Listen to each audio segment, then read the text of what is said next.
దుర్మార్గమైన ఆలోచన. ఆదివాసి బిడ్డ కష్టపడ్డాడు, వ్యవసాయం చేసుకున్నాడు.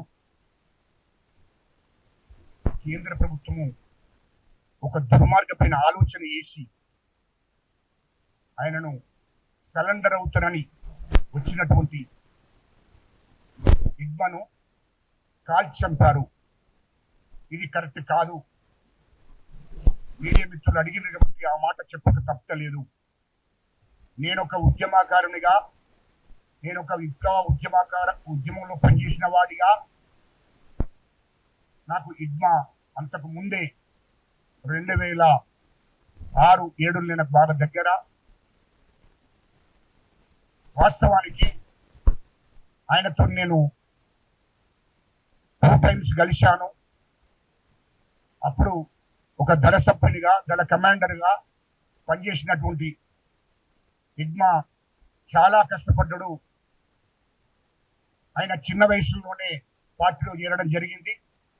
అప్పుడు కతరాపూర్, మల్లాపూర్, కాటారం, మహాముత్తారం ఏరియాలో తిరుగుతున్నప్పుడు అప్పుడైనా పరిచయము, కలిశాము.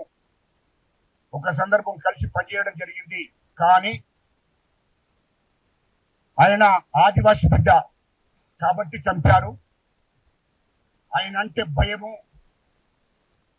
ఇయల్లో కేంద్ర ప్రభుత్వం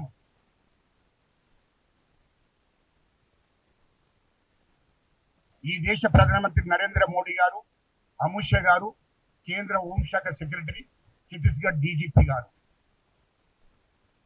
వాళ్ళు నలుగురు కలిసి ఒక ముగ్గురిని మధ్యవర్తిత్వానికి పంపించడం జరిగింది.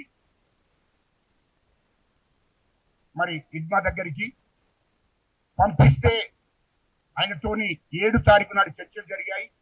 8 తారీఖు నాడు కూడా చర్చలు జరిగాయి. 300 మందితోనైనా వచ్చిండు. 300 మందిని ఒక దగ్గర ఉంచి 6 వచ్చారు. ఇడ్మా గారి భార్య, తర్వాత ఇంకా 4 బ్రదర్స్ కలిసి వచ్చారు, మాట్లాడారు.